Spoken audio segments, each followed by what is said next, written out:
반갑습니다. 이관영입니다.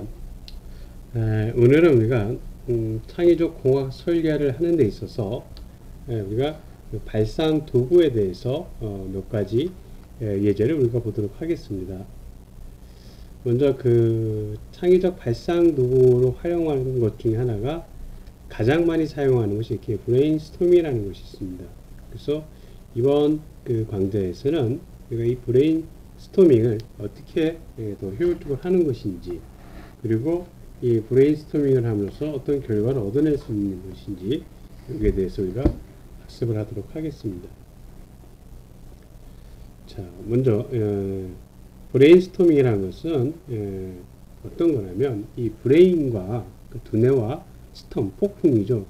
이게 합성어로서 이 참가자 전원이 이 여러 방면으로 혹은 다른 각도에서 어떤 문제를 집중하여서 우리가 그 문제에 집중해서 그 문제를 해결하기 위한 아이디어를 도출하기 위한 그 발상 도구입니다.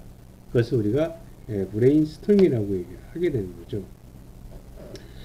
이 브레인스토밍은 1941년도에 미국 광고회사 BBDO라는 그 사장, 이 알렉스 오즈본이라는 사람이 있는데, 이 회의에서 그 어떤 회의를 좀 더 쉽게 얻어내기 위해서, 그러니까 아이디어를 도출하기 위해서 제안한 방법입니다. 그래서 이것은 어떤 주제에 대한 그 확산적인 그 확대고 확산적인 사고를 유도하는 기법이 우리가 브레인스토밍이라는 것이죠. 그래서 이 브레인스토밍은 보통 이제 몇 명이 하냐, 3명 정도 이상이 주로 하게 됩니다. 3명 이상이. 그래서 그 3명 이상이 모여가지고 하나의 주제를 갖다 놓고 하나의 주제에 대해서 자유롭게 토론하고, 그리고 토론한 것을 발표, 정리해서 어떤 창의적인 아이디어를 도출해내는 그런 방법입니다. 그러니까 이와 같은 방법은 개인적인 것이 아니고 집단적인 그 사고 촉진법으로 우리가 볼 수가 있게 되는 거죠. 그래서 집단적인 사고 촉진법을 해서 아이디어를, 개인적인 아이디어를 도출해내는 그런 발상 도구 중에 하나가 됩니다. 그래서 브레인스토밍을 하기 위해서는 이 권위하고 고정관념을 배제를 시켜야 돼요. 그러니까 이 브레인스토밍은 그 하기 위한 그 환경 조건이 굉장히 자유로워야 된다는 겁니다. 그래서 이 자유로운 분위기에서 가능한 많은 아이디어를 도출을 해낼 수 있도록 해야 되는 겁니다. 그래서 그 많은 아이디어 중에서 가장 좋은 아이디어를 찾아내는 것이 이 브레인스토밍의 주 목적이 되게 됩니다. 그래서 브레인스토밍을 하기 위해서는 누군가 혼자 많은 아이디어를 도출해내면 안 돼요. 그러니까 도출한다는 표현이 혼자 많은 얘기를 하면 안 되는 거예요. 3명이면 3명이 같이 많은 얘기를 해야 되는 겁니다. 혼자 독단적으로 많은 얘기를 하면 이 브레인스토밍에 대한 발상 도구 기법에 적합하지 않고 아이디어가 제한적이게 됩니다. 그래서 이 브레인스토밍을 이것은 이제 그 다른 발상 도구하고 같이 할 수도 있고요. 또는 독립적으로 우리가 사용을 할 수도 있게 됩니다. 그래서 이 브레인스토밍이라는 것은 참가자 전원이 이렇게 여러 다방면, 다각도에서 그 문제를 집중 공격해서 그 문제에 대한 해결 아이디어를 얻어내는 창의적 발상 도구 기법이다. 이렇게 여러분은 이제 알고 있으면 된다는 얘기죠. 자, 브레인스토밍을 하기 위한 전제 조건이 몇 가지 있는데, 이렇게 보면 첫 번째, 양해질을 낳는다, 이렇게 되어 있어요. 즉 브레인스토밍의 궁극적인 목표는 뭐냐? 창의적 아이디어를 도출해내는 겁니다. 네? 근데 이것이 어떤 확산적인 사고방식을 가지고 제한 시간 내에 두면 많은 아이디어를 도출해내기가 쉽지 않다는 거죠. 그래서 이와 같이 그 어떤 제한 시간 내에 많은 아이디어를 제한 그 도출해내기 위해서는 이와 같은 이 두 가지 전제 조건이 따라줘야 된다는 겁니다. 처음에 양이 질을 낳는다. 즉 처음부터 좋은 아이디어를 도출하기보다는 무조건 많은 양의 아이디어를 도출을 해보자는 거죠. 그리고 그 중에서 좋은 아이디어를 선택을 하자는 겁니다. 두 번째, 이제 판단은 나중에 하게 된다. 판단은 그것은 다른 사람이 제안한 아이디어를 비판하지 말아야 돼요. 나하고 생각이 다르다고 해서 그 생각이 다른 사람의 아이디어가 잘못됐다, 틀렸다, 그것은 비효율적이다, 이렇게 하지 말아야 된다는 겁니다. 예? 이 비판을 하지 않으면, 비판을 하게 되면 아이디어를, 나는 말을 못하고 그러다 보면 아이디어를 생성할 수가 없게 돼요. 그러니까 비판을, 이것을 제어를 하게 되면, 유보를 하게 되면 많은 아이디어가 나오게 되는 거죠. 그래서 이 많은 아이디어가 나오면 그 문제 해결을 위한 혁신적이면서 독창적인 아이디어가 도출되게 될 수가 있게 됩니다. 자, 그 다음에 브레인스토밍에 대한 규칙에 대해서 우리 학습을 하도록 하겠습니다. 브레인스토밍을 하기 위한 규칙은 일반적으로 우리가 제한 시간 내에 많은 아이디어를 하려고 하다 보니까 이렇게 몇 가지, 약 4가지의 규칙이 존재를 하게 됩니다. 자, 브레인스토밍의 규칙에 보면 이제 이렇게 질보다 양, 그 다음에 비판 금지, 그 다음에 자유분방 뒷장에 나오죠, 이제. 그리고 이제 결합과 개선, 이렇게 이제 4가지가 있습니다. 요 4가지에 대해서 이제 보자. 보통 브레인스토밍의 규칙 중에 첫 번째 질보다 양이라는 것은 많은 아이디어를 우리가 배출하자는 거죠. 그래서 아이디어의 그 질보다 양을 브레인스토밍은 더 중시하게 됩니다. 그래서 일정 시간 동안, 제한 시간 동안 가능한 많은 아이디어를 제안하도록 우리가 이제 장려를 이제 하는 거고요. 그래서 이와 같은 많은 아이디어를 제출하는 것이 아이디어의 질을 향상시키게 되는 형태가 되게 됩니다. 결국 어떤 제한 시간 내에 많은 아이디어를 이제 도출하고 그 가운데서 좋은 아이디어를 선택하는 것이 브레인스토밍의 핵심 전략이 됩니다. 그래서 이때 그 아이디어의 그 질은 이와 같은 평가 과정에서 이제 수행이 되는 거고요. 두 번째 규칙은 이제 비판 금지입니다. 비판은 비판을 하게 되면 참가자들의 얘기할 수 있는, 아이디어를 제출할 수 있는 그런 생각을 위축시키게 되죠. 그러다 보니까 이와 같은 창의적인 아이디어 제안을 어렵게 만들게 됩니다. 그래서 우리가 판단은 나중에 하는 거, 아이디어가 좋고 나쁘고는 나중에 하게 되는 거고, 그렇지 않으면 보통 인간의 뇌는 어떤 패턴, 즉 고정관념을 이렇게 형성해서 그것을 받아들이는 경향이 있기 때문에 다른 사람의 어떤 의견이 그것이 패턴을 어떤 벗어나면 나 자신도 모르게 그것을 비판하게 돼요. 그러면 브레인스토밍을 제대로 수행하려면 이와 같은 것을 의식적으로 이렇게 미리 미연에 방지, 경계를 해야 된다는 얘기죠. 그래서 팀원 가운데 한 사람을 정해서 우리가 한 사람을 정해서 누가 언제 어떻게 비판을 하고 했는지 기록하고 공유하는 것도 브레인스토밍하는 좋은 방법에 해당이 됩니다. 세 번째 이제 규칙 중에서 자유분방이라는 것이 있습니다.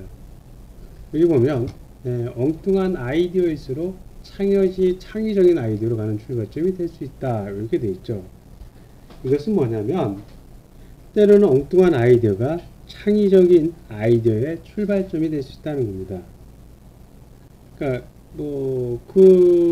아이디어가 다소 좀 허황되고 비현실적인 아이디어라도 자유롭게 제안하도록 장려를 해야 된다는 겁니다.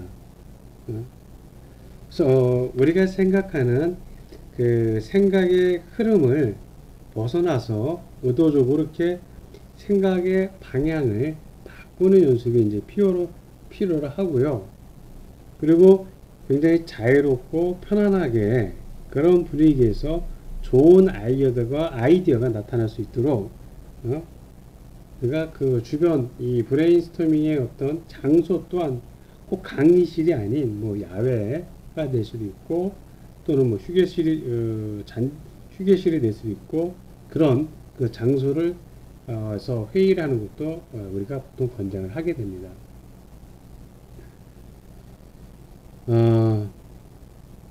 이런 거죠. 이렇게 신발에 이제 우산을 씌워서 이제 여기 들적게. 이것은 이제, 그러지 말고, 요만큼, 사람의 요만큼 여기다가 이렇게, 비는, 이렇게 하면, 신발도 세이브가 비에 젖지 않고, 안전하게 비에 젖지 않을 거라는, 뭐 이런 아이디어를 의미를 하는 거고요. 그리고 이제 네 번째로 결합과 개선입니다. 이것은 이렇게 다른 사람의 아이디어를 경청하고, 그리고 서로 결합하거나 수정해서 새로운 아이디어를 만들어내는 건데, 일단 다른 사람의 아이디어를 발전을 시켜요. 그러면 새로운 아이디어를 만들어낼 수가 있게 됩니다. 따라서 다른 사람이 제안하는 아이디어를 우리가 자세하게 경청을 합니다. 그리고 그것을 서로 간에 결합하거나 수정해서 새로운 아이디어가 만들어낼 수 있도록 우리가 장려를 해야 된다는 얘기죠. 우리가 표절이라는 것은 어떤 한 사람 걸 가지고 훔치면 표절이 되지만, 여러 사람의 아이디어를 훔쳐가지고 그것을 섞어서 만들어내면 그것은 새로운 발명이 되게 됩니다.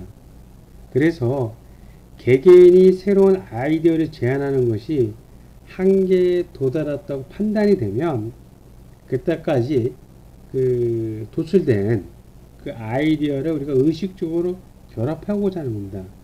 그래서 새로운 아이디어를 만들어낼 수 있다는 겁니다. 이렇게 해야 되는 거죠. 물통하고 약통을 결합해서 알약무통, 이렇게 일반 무통에다가 빨대를 집어서 빨대 무통 개선시키는, 우리가 결합과 개선의 방법에 해당이 됩니다. 자, 그러면 브레인스토밍의 장점과 단점에 대해서 우리가 살펴보겠습니다. 브레인스토밍은 장점이 많아요. 근데 한계도 있습니다. 단점도 있다는 얘기죠. 브레인스토밍을 단독으로 사용하는 것보다 어떤 발명의 원리라든가 스탬퍼, 강제의 연결법과 같은 다른 창의적인 발상도와 함께하면 훨씬 더 효과적이 됩니다. 이같이 브레인스토밍의 장점은 어떤 개량적인 방법으로 문제를 해결하기 어렵거나 과거의 경험을 통해서 우리가 최적의 해결책을 찾을 수가 없을 때 많은 관계자가 모여가지고 창의적인 아이디어를 도출하기 적합하게 된다는 얘기죠. 이와 같은 그 회의 기법으로 적합한 거고요. 또한 여러 개념 이외에도 여러 개념을 서로 조합해가지고 새로운 대체 개념으로 생성할 때 이용을 할 수가 있게 됩니다. 반면 단점으로는 브레인스토밍을 통해서 도출된 그 아이디어의 수준은 문제 상황이나 팀 구성에 따라 달라질 수가 있게 됩니다. 그러니까 일관적인 어떤 그런 결과를 기대하기가 없다는 얘기죠. 특히 이제 브레인스토밍을 이용해서 어떤 문제의 성공이 다른 문제의 성공을 보장할 수 없다는 얘기죠. 왜? 일관성이 없기 때문에. 그렇기 때문에 어떤 시행착오를 많이 겪게 됩니다. 자, 이래서 우리가 지금까지 브레인스토밍에 대한 규칙과 장단점, 그리고 브레인스토밍을 하기 위한 어떤 전제 조건에 대해서 학습을 하였고요. 이제 그런 브레인스토밍을 하기 위한 어떤 준비 단계에 대해서 우리가 이제 살펴봅시다. 자, 브레인스토밍을 제대로 하려면 첫 번째가 팀 구성이 되어야 되고요. 그리고 브레인스토밍을 진행하는 장소, 시간, 계획 이런 것들에 대한 아주 세부적인 준비가 필요를 하게 됩니다. 먼저 팀 구성을 보면 이렇게 이제 보통 일반적으로 우리가 진행자, 이제 이게 팀 리더입니다. 진행자가 한 명, 그리고 기록할 수 있는 기록자 한두 명, 이렇게 해서 총 6에서 30명 정도 내외로 구성을 하는 것이 좋다는 거죠. 물론 이렇게 팀 구성할 때는 남학생과 여학생의 남녀의 비율을 적절하게 고려하는 것도 좋습니다. 그리고 특히 상상력이 풍부하고 그리고 혁신적이고 미래지향적인 성격을 가진 사람을 포함하는 것이 또 좋게 됩니다. 우리가 실제로 제품을 개발하는 경우에는 소비자가 또 들어가고 판매자도 들어가고 공정관리자도 들어가고 설계자도 들어가고 생산하는 사람도 들어가고 이와 같이 제품 개발, 생산, 판매와 관련된 관계자들이 모두 참여하시는 것이 좋다는 거죠. 그래서 브레인스토밍의 목적, 배경, 이와 같은 시간, 계획 이런 것들이 기록된 이 브리핑 자료를 팀 구성에게 미리 배포하는 것이 좋게 됩니다. 두 번째, 브레인스토밍을 하기 위한 장소입니다.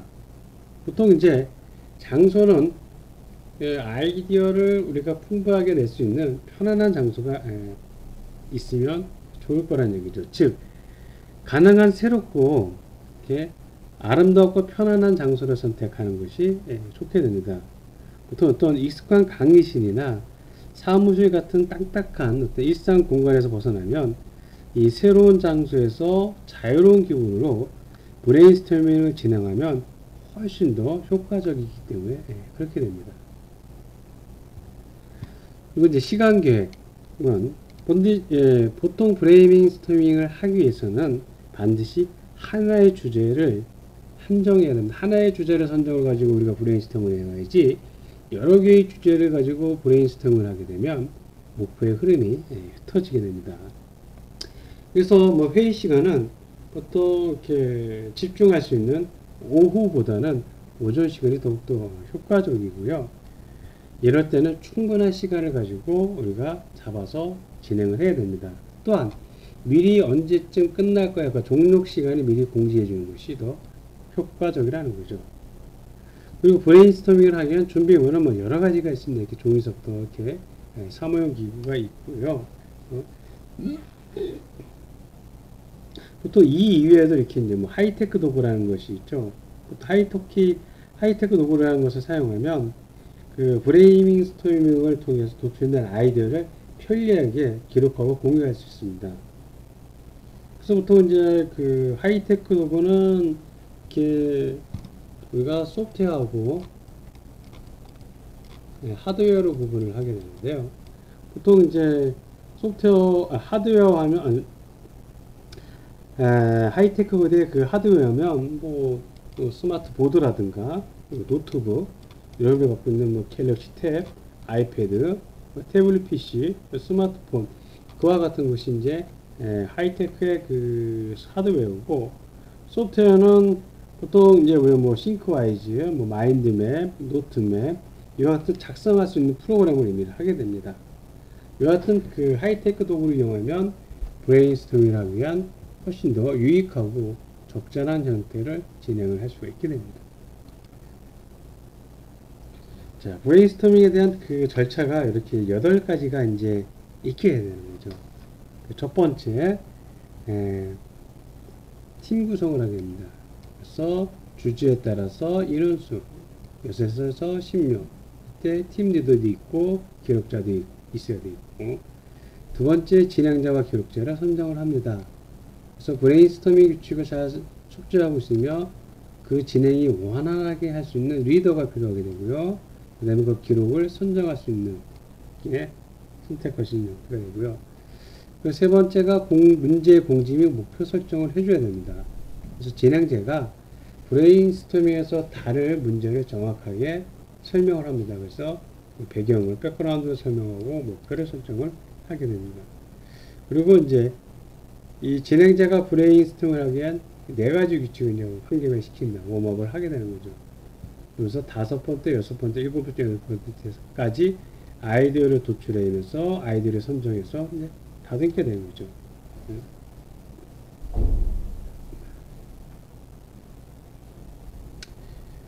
보통 그 아이디어 도출 단계에서 브레인스토밍 하다 보면은 이 아이디어가 소강 상태에 빠지게 됩니다. 그래서 5단계 정도에 오게 되면 이제 우리가 브레인스토밍을 하다 보면 어떤 소강 상태에 이제 도달하게 돼요. 이럴 때 이제 우리가 다른 발상 도구를 이제 적용을 해서 새로운 아이디어를 도출할 수 있는 그런 방법이 될 수도 있고요. 근데 그때 그 도출된 아이디어를 이제 이렇게 하이테크 도구로 기억하면서 공유하는 것이 더 효과적이 될 수 있다는 겁니다.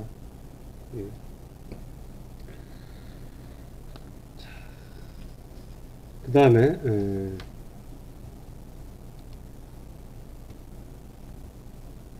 브레인스토밍 진행자의 역할에 대해서 먼저 봅니다.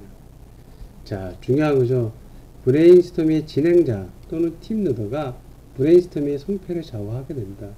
그래서 브레인스토밍의 진행자는 그 브레인스토밍에 대한 결과를 아이디어를 도출해내는 데서 굉장히 중요한 역할을 우리가 하게 됩니다. 그러면 진행자가 갖춰야 할 것은 뭐냐면 이렇게 팀원에게 해결하는 문제와 목표를 뚜렷하게 설명을 해야 되고요. 그리고 팀원에게 브레인스토밍의 규칙적인 것을 상기를 시켜야 되게 됩니다. 그리고 기록자의 역할을 병행할 수도 있고요. 그리고 팀원이 그 문제에 집중하도록 독려를 하게 됩니다. 그리고 브레인스토밍 규칙이 잘 지켜지고 있도록 감독을 하고 조율을 할 수 있어야 되고요. 그리고 진행자의 의견이 브레인스토밍 결론에 큰 영향을 끼칠 수 있기 때문에 아이디어 도출에 직접 참여하지 않습니다. 근데 만약에 진행자가 팀원과 동등한 관계라면 이제 참여 가능하고요. 아이디어가 지엽적이기 때문에 논의 방향을 우리가 전환을 시켜야 됩니다. 그래서 다양한 아이디어가 도출되도록 유도를 하고요. 마지막에 정해진 시간에 종료할 수 있도록 브레인스토밍을 시간 관리를 하게 되는. 그래서 브레인스토밍을 하기 위해서는 진행자와 리더를 선택하는데 이와 같은 리더의 역할이 굉장히 중요하게 되는 거고요. 뭐 이와 같은 것은 이제 브레인스토밍을 하기 위한 어떤 기록자가 어떤 샘플 형식을 이제 하게 되는 거고요. 그래서 브레인스토밍에 대한 결과를 이제 적는 어떤 기록 양식이 이제 쭉 이렇게 있게 됩니다. 그래서 보통 이제 브레인스토밍의 결과는 우리가 이렇게 앞에서 1차적인 브레인스토밍 기록 양식과 2차 브레인스토밍 기록 양식을 이렇게 구분하여 작성하는 것이 좋습니다. 그 1차는 어떤 거냐면 앞에서 팀 구성서부터 아이디어 도출까지가 1차로 보게 수 있는 거고요. 그때까지가. 그리고 아이디어 평가서부터 아이디어 다듬기까지가 여기가 우리가 2차로 보게 됩니다. 그래서 여기를 따로 기록, 요 아이디어 평가서부터 다듬기를 따로 기록, 이렇게 구분해서 작성하는 것이 좋다는 거죠. 그래서 뭐 앞에 얘기한 대로 1차 브레인스토밍에서는 먼저 이렇게 팀을 구성을 하고요. 그리고 팀원의 역할을 지정을 하고, 그리고 그 브레인스토밍 할 문제와 목표를 공지를 하고, 그리고 웜업을 하게 되죠. 그래서 요 1차에 대한 걸 이거 다 자유롭게 이렇게 적게 됩니다. 아이디어 도출을 하게 되는 것을.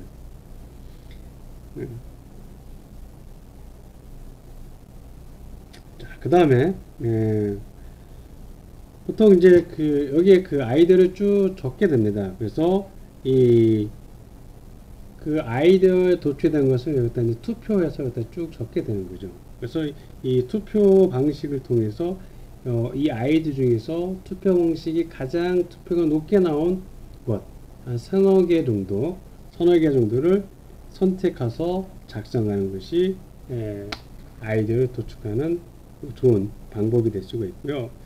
2차에서는 이렇게 2차 브레인스토밍에서는 이제 1차는 그 아이디어 도출까지니까 2차서부터는 요 앞에 거와 같은 양식을 선택을 하는데 1차에서 선택한 브레인스토밍에서 선택한 각각의 아이디어를 우리가 그 아이디어가 여러분이 선택할 수 있는 그 기준을 만족하는지 그 팀원의 투표를 거쳐서 득점을 표시를 하게 됩니다. 여기다가 그것을 표시하고 그래서 득점에 따라서 최종 순위를 정해서 순위가 가장 높은 놈이 최종 아이디어를 선정을 하게 되는 겁니다. 그래서 평가 기준에 따라서 아이디어를 평가하는 방법이 여러 가지가 있는데 이것이 평가의 기준이 중요도에 따라서 가중치를 우리가 부여할 수도 있게 됩니다. 이 아이디어 평가는 이제 나중에 뒤에서 우리가 할 수도 있겠지만 그때 되면 이제 아이디어 평가 기준은 그 목표 설정에 따라서 약간씩 달라지게 됩니다. 그리고 이제 뒤에 보면 뭐 브레인스토밍의 사례입니다. 새로운 모자 발견하기. 그래서 개인적으로 브레인스토밍을 위해서 모자를 모티브로 새로운 발명에 도전한 사례를 이렇게 합니다. 그래서 혼자서 브레인스토밍 반드시 4가지를 규칙합니다. 이렇게 준비사항은 장소, 시간, 장소는 집 앞에 벤치에, 시간은 뭐 오후 2시부터 4시 사이에, 준비물은 각자 적을 것 이렇게 합니다. 1차 브레인스토밍을 하게 되면 언제 했고 기록자는 누구고 주제는 새로운 모자 발명하기, 목표는 5가지의 아이디어를 도출해야 한다. 그래서 모자로 작은 손가방을 만든다. 모자를 무릎 보호대로 사용한다. 모자를 그릇으로 사용한다. 모자를 광고파로 활용한다. 모자를 크게 만들어서 우산을 사용한다. 그렇게 아이디어를 도출을 해내는 겁니다.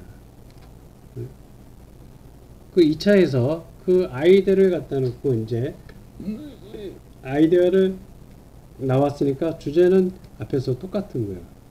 그래서 최종 선정된 아이가 모자를 광고판으로 활용한다. 이렇게 됐어요. 네?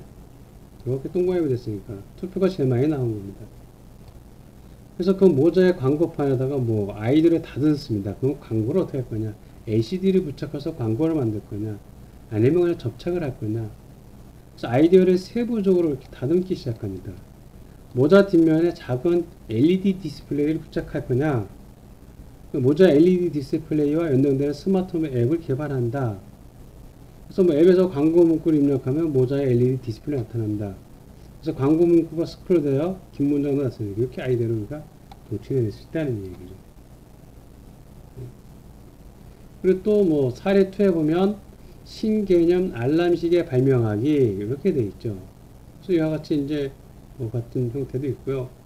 그래서 아마 여러분들도 팀 프로젝트를 해서 브레인스토밍에 대한 한 사례를 통해서 만들어내는 그런 예제를 한번 아마 과제로 제출해 주면 좋을 것 같고요. 근데 과제로 제출하도록 하겠습니다. 하나만 더 보면 어떤 거 볼까요?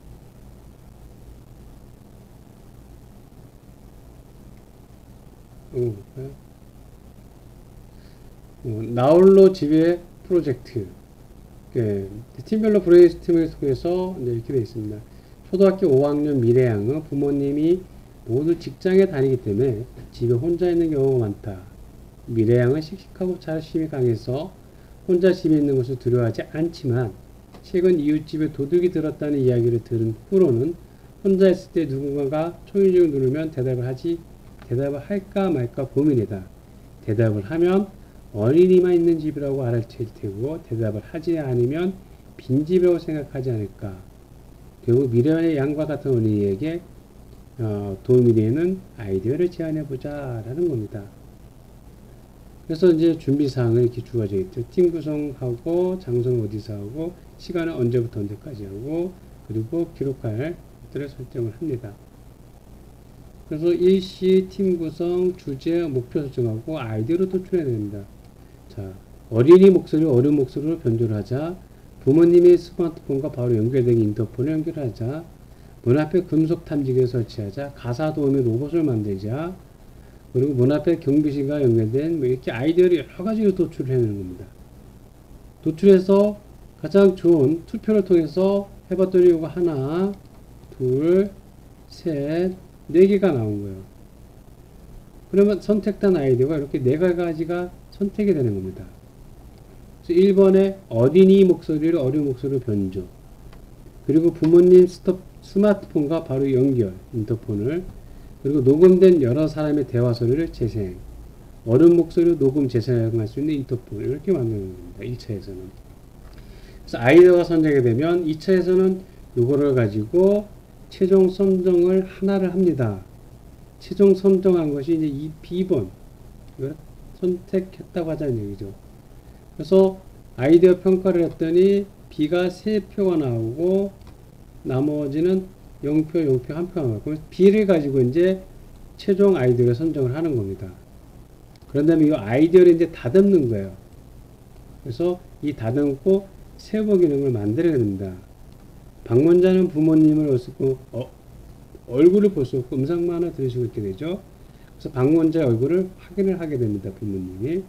그래서 방문자가 확인되면 부모님은 스마트폰을 현관을 열어줄 수가 있게 되고요. 그래서 부모님이 전화를 받지 않는 경우 경비실이나 경찰서 자동 연결할 수 있게끔, 아이들을 대면 이렇게 선정할 수 있는, 이게 이제 우리가 흔히 가장 많이 사용을 하는 브레인스토밍에 대한 결과값입니다. 그래서 우리는 이번 시간에는 우리가 아이디어를 도출하기 위한 가장 좋은 방법 중에 하나로 브레인스토밍에 대해서 학습을 했고요. 그 브레인스토밍을 가지고 여러분은 어떤 그 아이디어를 도출하는 방법을 설정을 했습니다. 자, 그러면 여러분들이 실습 과제가 뭐냐면 이겁니다. 자, 팀원을 짜서 팀원 선정은 캡스톤 디자인하는 팀원이라고 보고, 그 팀원이 이렇게 패티피용으로 무엇을 했을까 해서 브레인스토밍을 이렇게 만들어내게 됩니다. 그래서 1번, 2번까지 세부 아이디어 세부 기능까지 여러분은 우리가 꼭 이와 같은 양식이 아니어도 상관이 없어요. 이렇게 이와 같은 양식은 아니어도 상관이 없습니다. 이 양식은 여러분이 아이디어만 나올 수 있게끔, 좋은 아이디어가 나올 수 있게끔 만들어내는 생각에서 될 수가 있는 겁니다. 그래서 여러분들이 어떤 주제를, 이 페트병으로 무엇을 할 수 있을까, 이 주제가 아니더라도 어떤 특정 주제를 정해서 한번 브레인스토밍을 해서 그 결과를 도출해 내기를 바라겠습니다. 자, 이번 수업은 우리가 여기까지 하도록 하겠습니다.